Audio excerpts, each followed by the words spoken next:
take all the time to talk because I really want to open it up to the audience. And it looks like we've still got at least 46 people, and to be able to give your contributions. So for myself, in terms of learning how to game, a lot of it came from game playing and people offering, but then for me, it was also a lot of reading. And then also a few courses that are here and there. So I think the Military Operational Research Society's course is a good one.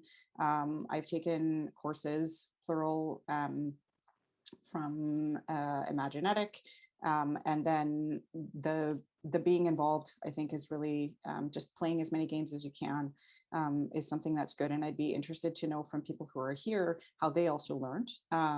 In terms of where to apply games, again, this is something that is growing. So I think in your own organizations, and outside of that, I don't know. I mean, this is a very, very personal level. I want to game out how my town can get a composting program. So it's another avenue. It's less professional space, but just an opportunity, I think, of where these things can apply. And then just before I open it up to the floor, things that I'd like to hear from you who are there in terms of a hot wash. So I've already got how did you learn how to war game? Where do you think you can apply this? What did you like about this year's conference? What do you want to see more of, less of next year? And general ideas for next year. If we think that we might be able to do this in person next year, do we want to kind of go back to the model that we've had, which is sort of a two-person or two-day in-person conference in Montreal? Do we think that it would be useful to hold one in Ottawa? Should there be, or what would be the advantage, or how might we manage if we do a virtual component? And then also a question around the sort of Connections North is often the Canadian, it focuses on Canadian work. How did you feel about the Canadian nature of how we did this year? Did you feel like there was enough there?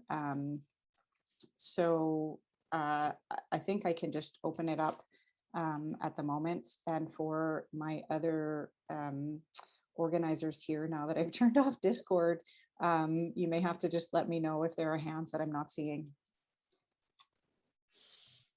I don't see it in the moment, but let me sort of underscore a few of the questions that Madeline just identified.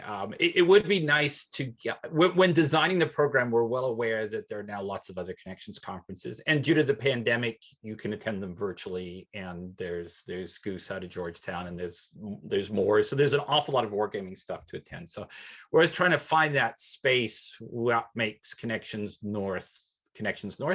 Obviously, the update panels are part of it, but we're trying to identify topics like coalitions or influence gaming, given the work that the RDC had been doing, that we think have a bit of a Canadian spin to them. So are we positioned in the right place, particularly those of you who go to multiple Connections conferences? So that there's that issue about content. There's also, as Madeline said, the previous model was 2 days are kind of a one-day conference followed by a one-day game that we used to run out of McGill. Maybe we will go back to that. We are a big country. There are certain advantages to having a conference over Zoom. Brian Train may be one of the world's leading war game designers, but he's not going to be able to attend frequently from Victoria because he'd have to do it on his own dime, for example. So is it sensible to have a in-person Connections conference in Ottawa next year in the hopes that we can get even more Government of Canada buy-in and so forth? Do we do it hybrid? Which we could certainly do. We could do, and also there are differences for some of us, academics and students. It's often easier to attend on the weekend. For others, bureaucrats, it may be easier or harder to attend on the weekend. I think that varies. So there's issues around that as well. Stephanie's notes in the chat that the conference isn't entirely military focused. I think that something that happens in Canada a lot is we don't have enough bodies to overly focus in a super narrow silo. So we have to spread out a bit. And I think in this case it's an advantage and not a disadvantage. compared to, say, Connections US, which can afford to have a more conventional wargaming focus because the US wargaming community is so much larger. And of course, we have and this is a good point, Zoltan. I mean, if we have it digitally, we have colleagues here from Hungary, from the Netherlands, from Poland, in which it's really nice to have them on board. We think some of the things that we worry about in Canada, like coalitions, like influence warfare, are things that very much speak to their concerns. And if we go back to a purely in-person conference, then we lose that potential to build those networks, or the entire panel on Anglophone, Francophone gaming wouldn't have been possible if we'd done it solely in person. So, I do think some advantage to hybrid stuff, but sorry, I'm talking too much.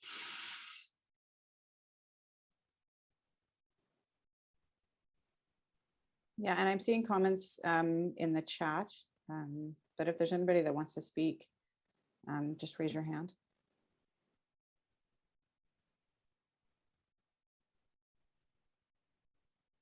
Does this mean that everybody loved everything about all of this? Oh, go ahead, Tom. Just because I hate uncomfortable silences. Please note that I've put up my Connections Next Generation background up already, getting the jump on. I think we're seeing the model emerge, and certainly as with the Humanitarian Networks Partnership Week, they're running their formerly in-person conference that used to run 1 week. Last year, it was done over 2 weeks, purely online. And this year, it's running for 3 weeks, 1 week of online content, 1 week in person, and then the following week, which is once again online. I think hybrid is the way to go and here to stay, quite frankly. And now that we've all had 2 years of practice, where before we didn't, I think that it is certainly very accessible, both from a point of view of running the conference and, quite frankly, then running a mega game. I would not want to do one purely electronically, but as a combo or as a hybrid, certainly something that we can do and approach that way. And quite frankly, the more the merrier. And to keep the international context going of Connections North, I think it would certainly be a shame to lose it.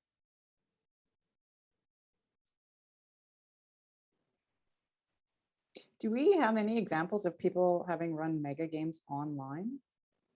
There's lots of mega games can be run online. I personally am not a fan of the experience compared to the in-person mega games that we've run, which I think went very well, but oh my God, they were a lot of work. I mean, just stunning amounts of work from the graphics to the components to the rule design to having a whole team. On the other hand, the ability to mount a full day exercise with 100 players and control teams of 20 was, I think, valuable. And if Atlantic Canada is ever attacked by a giant lobster, we will be far more prepared than we would have been just a few years ago. So it's like anything can happen these days. Sorry, go ahead, Ben. Yep. So I was just trying to sort of think about the response to those questions about the formatting and so on. I think there's an agreement that the broader audience, the international contribution is valuable if it's just Canadians talking to Canadians, or those Americans who are close enough to the border to drive over, then it's limiting. And I hope, well, there are a number of people from overseas who have attended multiple times, so it must be a positive experience for them to join with us for a day or two. So I think the benefit of having as Tom says, the hybrid version of the international event is valuable. It does talk then about how do we make ourselves distinct from others, Connections US or Connections Online, and perhaps that, as Rex has said, that breadth that we talk about professional gaming, as opposed to talking about American military wargaming, is a significant difference. It's a different community. It includes an element of conventional defense wargaming. But in fact, the synergies with other communities are very, very important to make it, to bring in those best practices, to bring in the techniques, the different perspectives, the different kinds of techniques that can be used.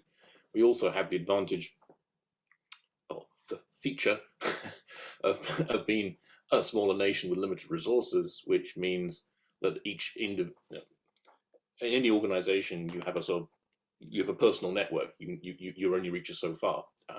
In our organization in Canada, we reach across multiple departments. We're in government, but we can reach across academic communities, into the military, and into allied countries. Whereas if you are in some other countries, that network just doesn't get you out of your own department. You're living in a colossal organization which has a particular view and it does its thing.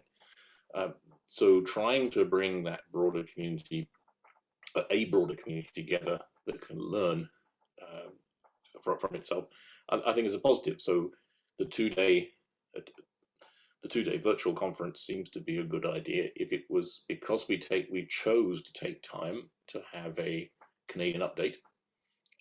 If we were to keep that, it really needs to be 2 days. Otherwise, all you get is the Canadian updates before and after lunch, and then a wrap up when you're finished. And that wouldn't be good. So maybe we do need the 2 days.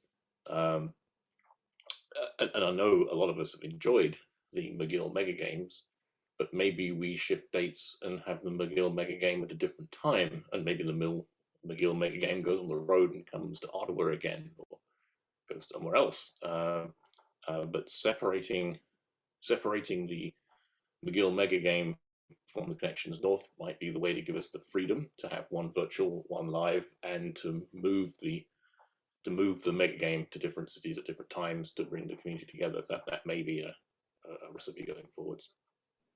Yeah, it's a good option. Wayne, go ahead.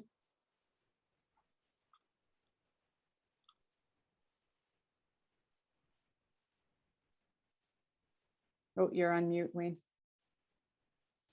It's not a pandemic if somebody's not on mute. Is that damn buttons? Certainly in NATO, we've done a couple of mega games over the last couple of years. We didn't have any choice, of course. I'm not quite sure how many people constitute a mega game, but we've had between 100 and 150 people in about 15 different locations, which I think would constitute a mega game. They've worked out extremely well, actually. Unfortunately, we don't have any tools on our secret network, so we're stuck with Microsoft Office, email, PowerPoint, that sort of thing. But they've worked pretty well. And Murray Dixon, God bless him, is running SAS 170, which is really looking at how we can do distributed wargaming even better. So not sure if you're on there today, Murray, or not, but we should probably have him show up at the next one and give the results of what went on with that task group. Thanks. Yeah, and my question about mega games online was less much about games online generally. I mean, we've run games online, quite a number of them. I was thinking more around just the larger numbers of people, and then the sort of how do you organize that and all those technicalities that go into putting something like that on, which I think Rex was mentioning there too. But yeah, but I'm seeing in the chat, obviously there are things that are happening, so it might not be impossible. But if in person is possible, I mean, David Connell, I take your point, and I fully agree that there are advantages and disadvantages in both formats, and really nothing can replace in-person type of interactions, both in terms of gaming as well as in terms of the networking and those things that happen on the margins. I mean, I think almost all, I don't know if there was a study recently or something where I read this, but where it was looking at large diplomatic events, whether at the UN or other major conferences, and where the majority of the meat of work was definitely in those events on the margins and those side events and off the cuff coffees and dinners that people had.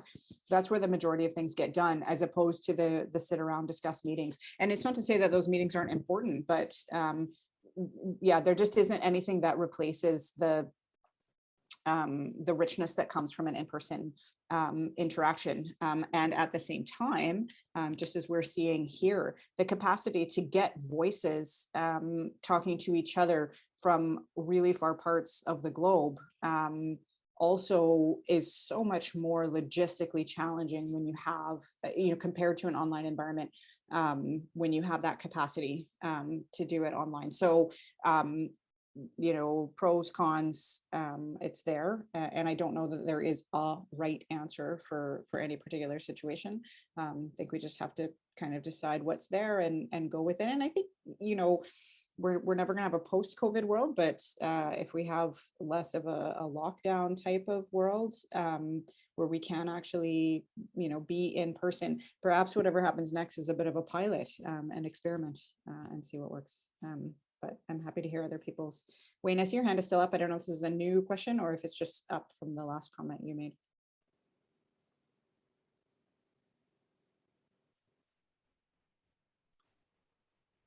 Okay. Oh, and Marie is here. Okay, go ahead, Marie. Yeah, good afternoon. I just wanted to second what I've heard from a number of people. I like the hybrid idea, of course, for a lot of the reasons that have been mentioned, and knowing that a hybrid format has some challenges to it. So, for example, I mean, Madeline, you were just mentioning essentially about breakout sessions and networking offline, and if people are distributed, they're not going to be able to participate in the face-to-face networking that occurs, over coffee and over beers at night, that sort of thing. So you can't really overcome that in the hybrid format. But I just want to bring back the issue of perhaps having it here in Ottawa, because we've talked about that for a number of years, and just so that people are understanding the issues there. Part of the issues have always been, where should we hold it? The actual venue, because we've thought about a military venue, but then there's a lot of administration and challenges with getting, a number of people through a security gate, that sort of thing. So we sort of needed a non-military, unclassified facility somewhere. If you have money, you can rent a space, but we typically don't have a lot of funds for that. So we needed some sort of a sponsor to provide us a space of some sort. One of the advantages of Ottawa, of course, is that it opens us up to the whole government of Canada and even the provincial governments, et cetera, because the federal government is here, and so a lot of people might be interested across government, and they are physically here in Ottawa. So that could increase the number of people that would be able to attend in person. So we're looking for some people that could. And of course, if you're going to have it in Ottawa, you need a planning team, and so a group of people have to volunteer to come together and do that. And a lot of people, of course, are busy, and so that's been an issue. But if we had some people to step up and provide us a venue and or a sponsor or be volunteers on a organization team, then it could easily be held here in Ottawa, I think, and I think that would have some advantages.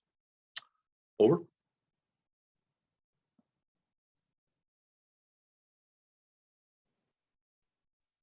I'm just going to say, I think that works great so long as Rex brings his coffee percolators, because we don't want to pay Ottawa prices for coffee catering.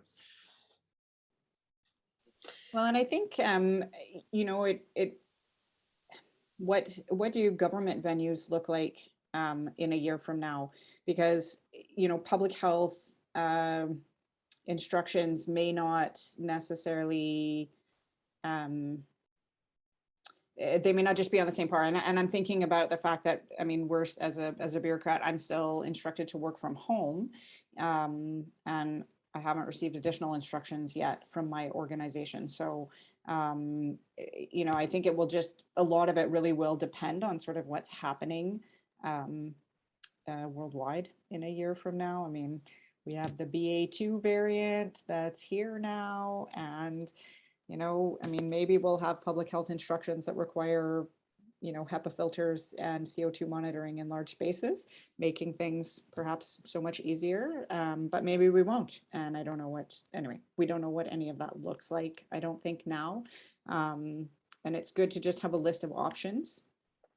And then, maybe make that decision. And I anticipate, I'm sort of speaking to my other fellow planners here, that while some of the logistics, if it's held in Ottawa, might be different, the responsibilities among the planning team, but some may not be that different than what we've got now. It will really kind of depend. So I think, Madeline, there's a difference. Sorry, there are a couple of issues to discuss. I mean, one of them is what is next year's venue, and one of the challenges, sort of, we do not know quite what the situation will be in a year's time. We can guess, but we'd only be guessing, and we don't know.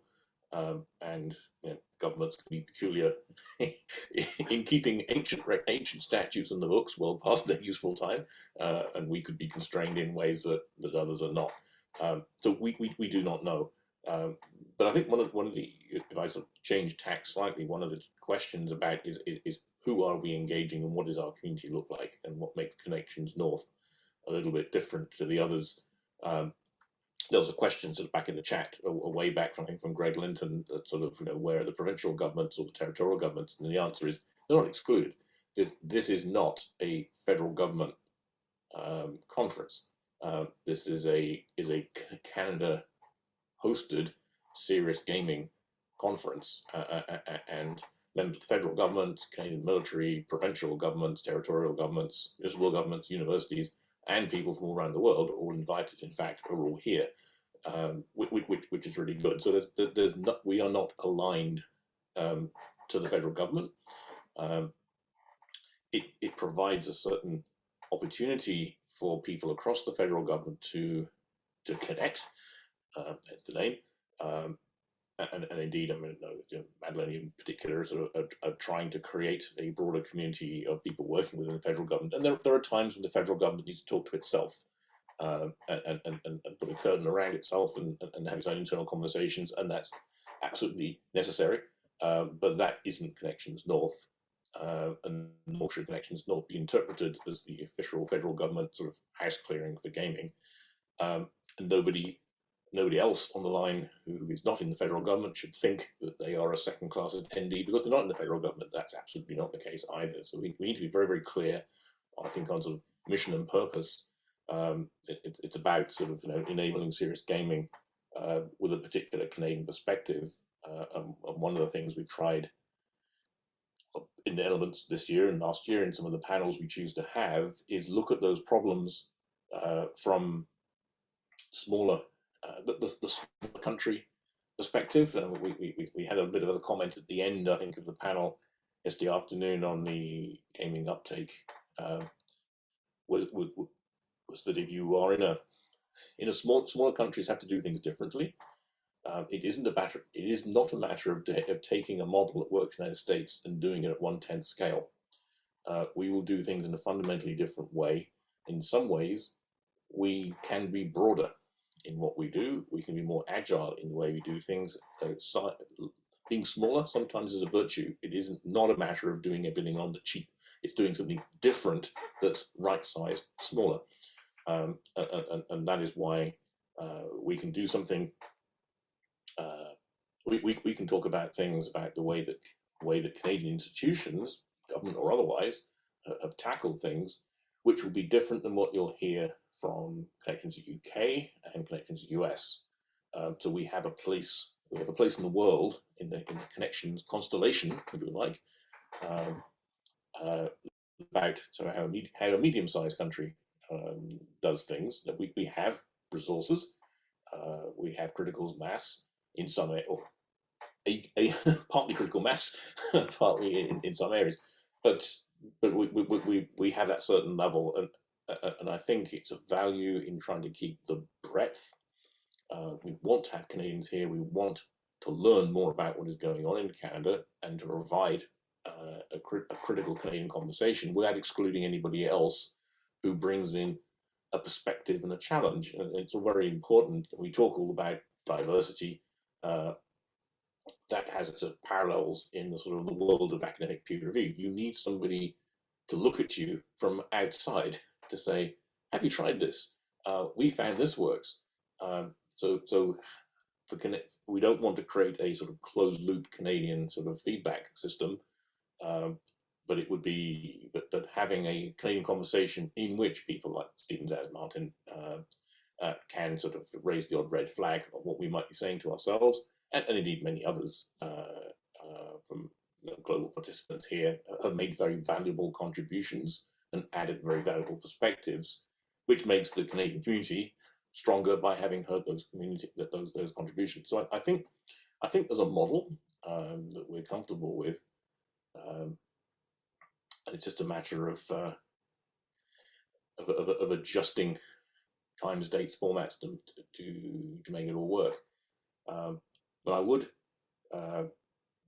just sort of put a paragraph break in there and say something slightly different topic. And one comment that can be raised is, why don't we do a mixed mode conference with a sort of a virtual part and a live part? Have been on the am on the organizing committee of a couple of other conferences, and generally the decision has been taken. You've really got to go one way or the other. Trying to have a mixed mode conference is very tricky, because the people who are connecting virtually almost become second-class participants because they're not in the room. They don't pick up the dynamics. How do you chair a session when you're not in the room you're chairing the meeting in? It can be very difficult. And then you can also ask the question, why would you fly across the country to sit in a hotel room to link on Zoom to somebody reading some PowerPoint from somewhere else out of the country? You can stay at home and listen to that. So we may be, we need to consider it's either one or the other. And if we really want the global participation, then maybe the virtual format is the one we want to take for the reasons given. As Rex has mentioned, we have multiple time zones. It's a very big country, and just being able to hook in to allow Europeans or Hero from Japan to connect up is of no cost at all to us, and makes the meeting more valuable. So my perspectives. So I'll stop there. Thanks, Ben. And I think this is a good aspect to remember, that first part of your conversation just around who's our audience, because I fully admit, often in my own, I get kind of in my own bubble, and it's easy to just see my own stuff. And I certainly have, often been more focused on the government aspect of things. But I do think, even within my own work unit, though, we have a mandate also to connect with academia. And we know, even from this year's panel, that there are some other academic institutions connected to gaming. And I think actually this is an opportunity to sort of connect ourselves more with academia, with the idea of growing, and especially if we're thinking about looking forward and what's more, like right now, other than what Rex teaches, there's not a lot, I don't think, and again, maybe this is my lack of knowledge, but in that academic world that prepares students to come into potential careers. And if what I'm trying to do is grow the tool of wargaming, I need a contingent coming in that can do that. And right now, there's not a great big basin on which to draw from for that.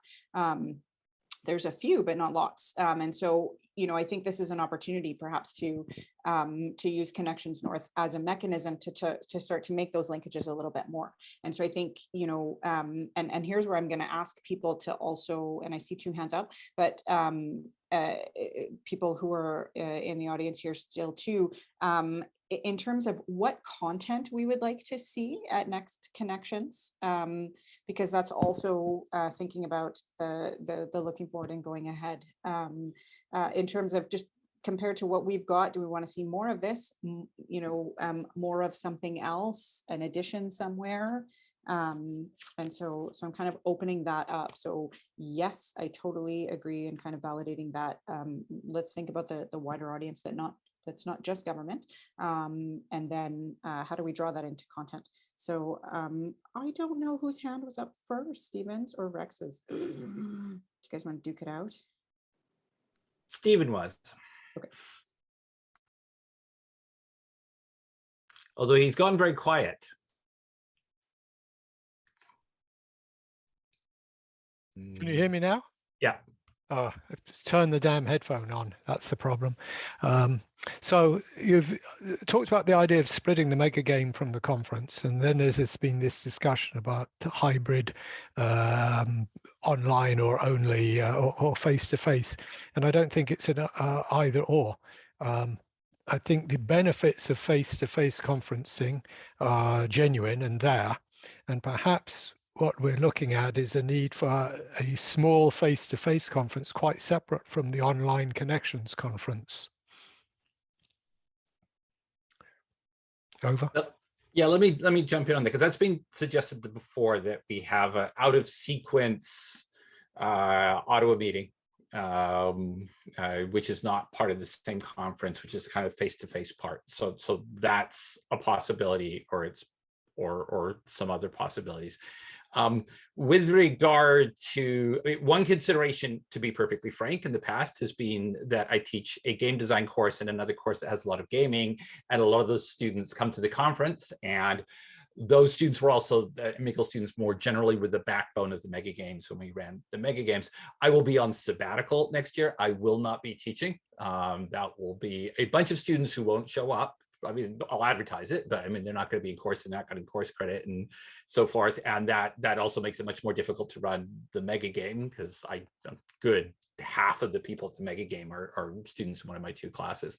So if there was a year to run something in Ottawa, if we were going to do something in person, this would be time to run it. I do think one challenge we have is no one is going to get travel support from their organization to travel to Ottawa for a conference on gaming generally.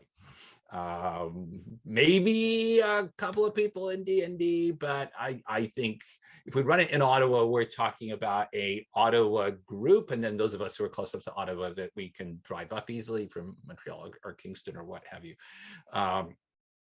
But yes, the whole conferences versus workshops things too, in terms of getting travel support. But I do know, I mean, I actually think there's value in trying for an in-person Ottawa with a hybrid, or a day that is online and a day that is in person, perhaps. But I do not think we'll get a lot of participation from outside the Kingston, Montreal, Ottawa triangle.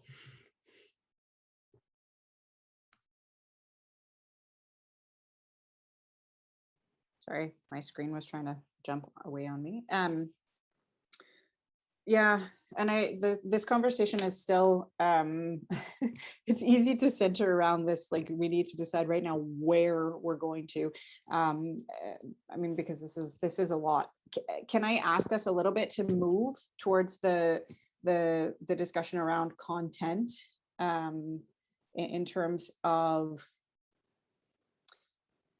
I mean, do we want to continue about growing, like growing gaming, if that's sort of, if we think about a theme-ish, and I don't know if we had that theme for this particular connections around growing things, but I think that it certainly emerged in the panels that were there, and the discussions.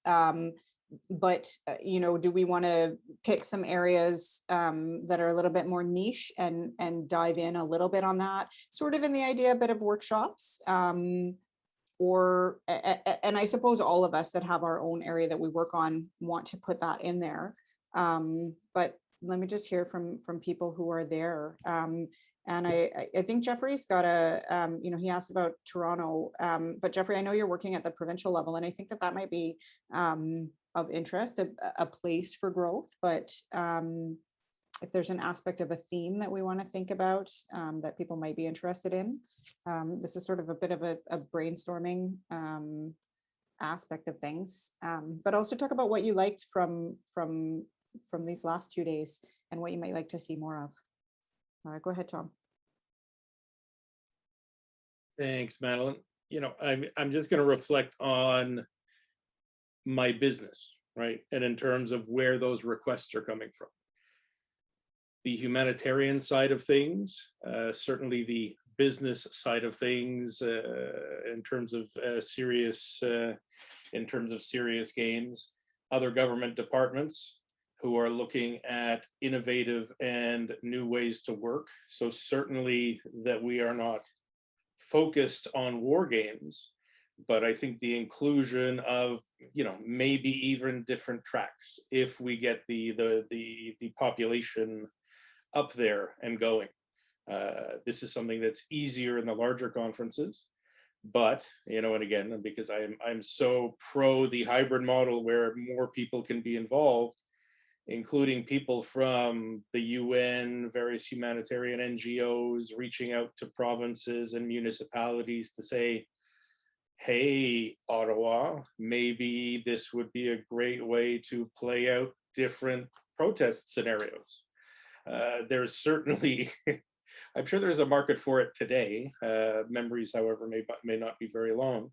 But, definitely the market beyond pure military is there, and it is growing tremendously quickly.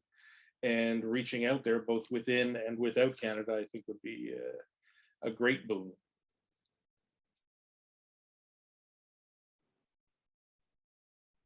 Thanks, Tom. I see this suggestion from Kevin, discussion about graphics in games, and things that I think that's a really, like, how do you make things look nice, and what's there. I'm not sure if there's others that would be interested in something like that too. Go ahead, Stephen. Somebody raised in the chat the notion that if you had workshops at the conferences, there would be better uptake of better chance of getting travel budget. One of the more successful aspects of Connections US are the working groups and the workshops. They can range anything from a half day multiple run in parallel at the conference to a working group that has a workshop, and the working group starts work about 9 months before the conference. But something that produces a product. The other things that is what you're discussing is panels where you dig into the more research side of things. Then you've got game playing where you actually play games. I think what is not particularly useful, frankly, as a draw, are panels on how to expand wargaming. Wargamers are already in wargaming. A panel on that's fine, but not the entire conference having the theme of how to expand wargaming. That's a bureaucratic question, and yeah, about half a dozen of us might be interested, but that's about it. So I think every conference should have a panel or a discussion on inclusivity, diversity, expanding the reach, how to deal with clients, how to deal with sponsors, and so on. But it shouldn't be the theme of the conference. It should be included in each conference. But I would suggest working groups that produce product should be included, and that may pull in more commercial and government people, make them more willing to travel, especially if the topic is something of direct government interest. Over. Thanks. Good points, well taken, I think. And even though, yeah, I wasn't meaning to say that. I thought that we were talking about. I felt like our conference this weekend is it's a manifestation of the expansion that's been happening, I think, behind the scenes a lot. I kind of agree. Like it's sort of talking about how to do something is a little bit like an announcement about an announcement. So yeah, fully agree. But I think that being able to see a conference that has those elements demonstrates that those back conversations are bearing fruit, and that's what I'm seeing, I think, in this particular conference. But I don't think we want to put an actual panel. I mean, unless the diversity and inclusion, I think, is important. Those are good conversations to have. But yeah. I think I agree with Stephen's perspective here that sort of there's a particular Canadian context that sort of gaming is establishing sort of a foothold in new areas.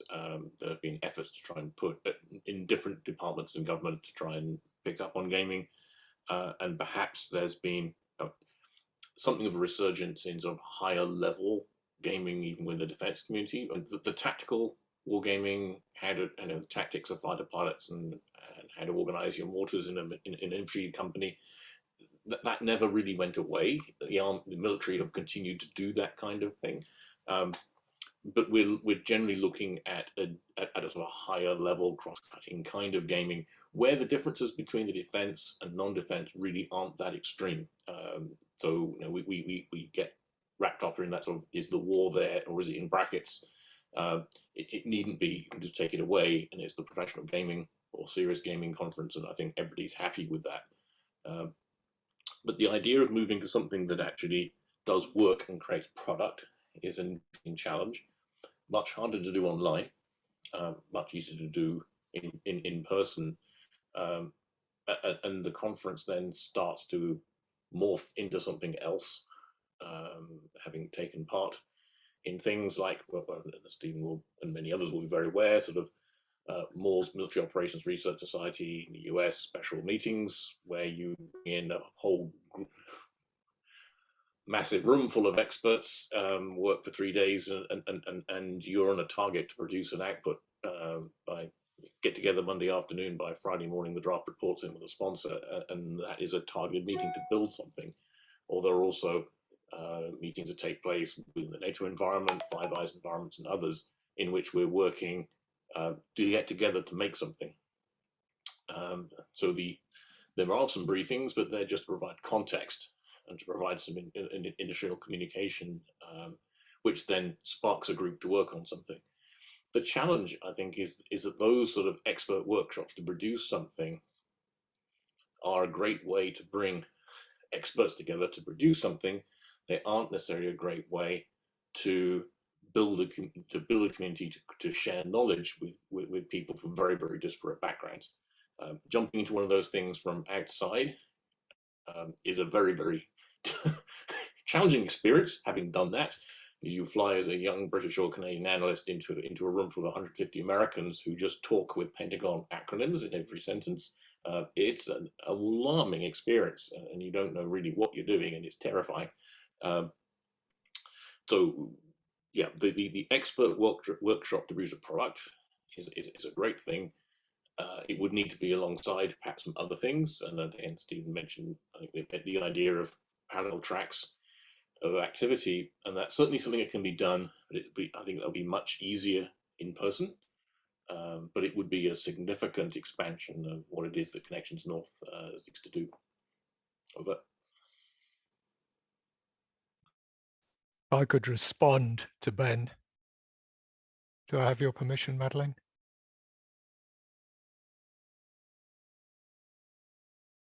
Everything looks frozen at my end.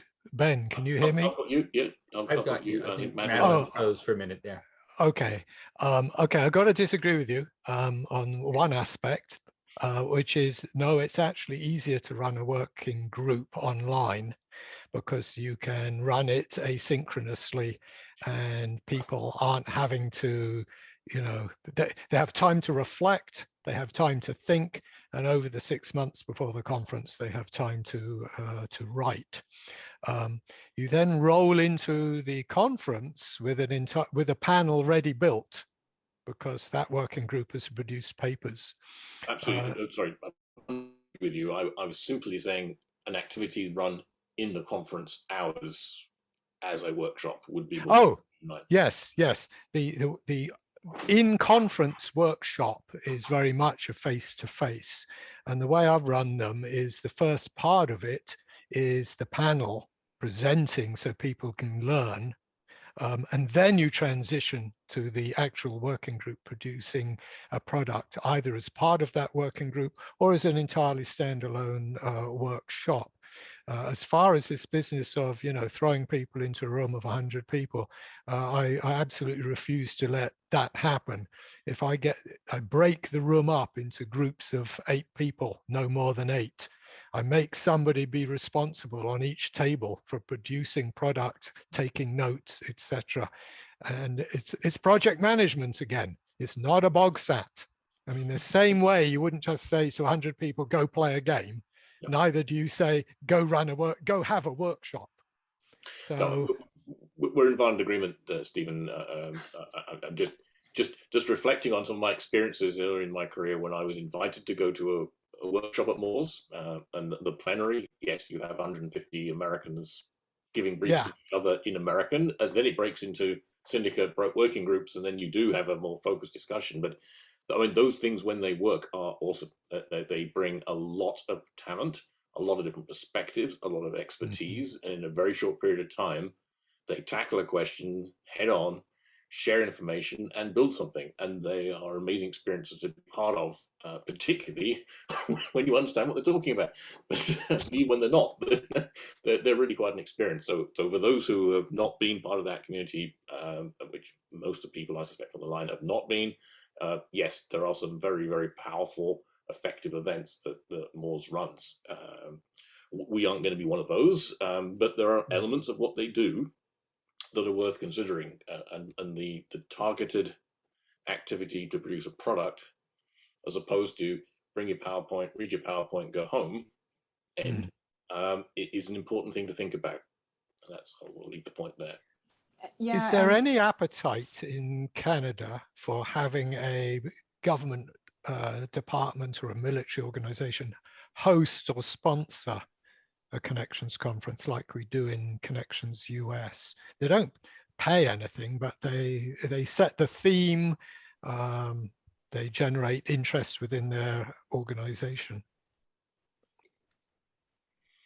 I mean, I'm part of my vision for the use of games is for there to be a centralized space for that to exist.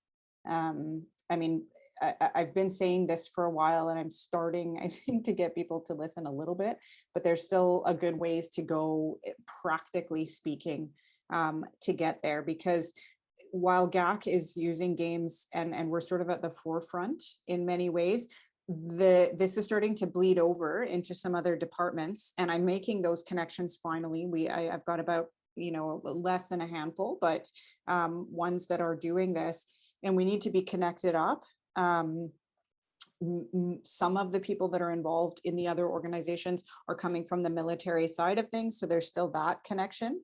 But and this is me personally, I want to see this exist in a central agency. So in Canada, this is going to be somewhere either Privy Council office or Treasury Board. This is where I think it needs to be. If I compare to like what Foresight does, they have their own agency. They're a separate agency that exists, that's staffed up, that this is a large organization. I don't know if gaming is going to end up in that capacity, but I do think there needs to be a central area of expertise on gaming. And from my perspective, we have the sort of the technique expertise aspect of gaming that needs to happen, which is a lot of what we're all talking about here. That's that sort of game design, game facilitation. There needs to be that liaison with whoever is bringing the content expertise, because game design expertise, they may develop, in that moment, whatever the content expertise is for the topic of the game, but they're not devoting their entire career to maintaining a particular level of expertise on that content. So there needs to be expertise on that liaison and how to get that feed in. There also needs to be some expertise on the analysis component.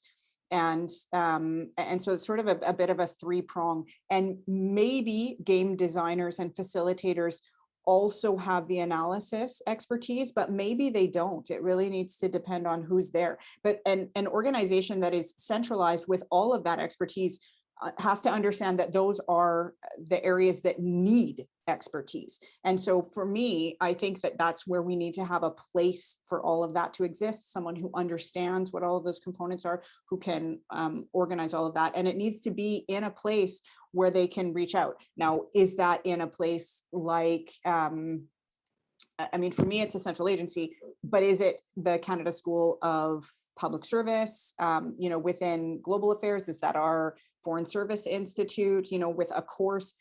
But I'm not really sure if a pedagogical space is the best place for that, because the analysis component must be there, and you have to have somebody that understands all of that. So I see we're at 4:59, and I've sort of hijacked a little bit, because what I also wanted to say is that in terms of a potential workshop, aspect of things, this idea of how do you learn how to game, within a connections conference, we could potentially be delivering that. But that also requires a lot more organization than just organizing a set of speakers. And so that's more work involved, which isn't impossible. It just means we have to have a sort of the willingness to do it and then a plan to make it happen, which is also project delivery in a way.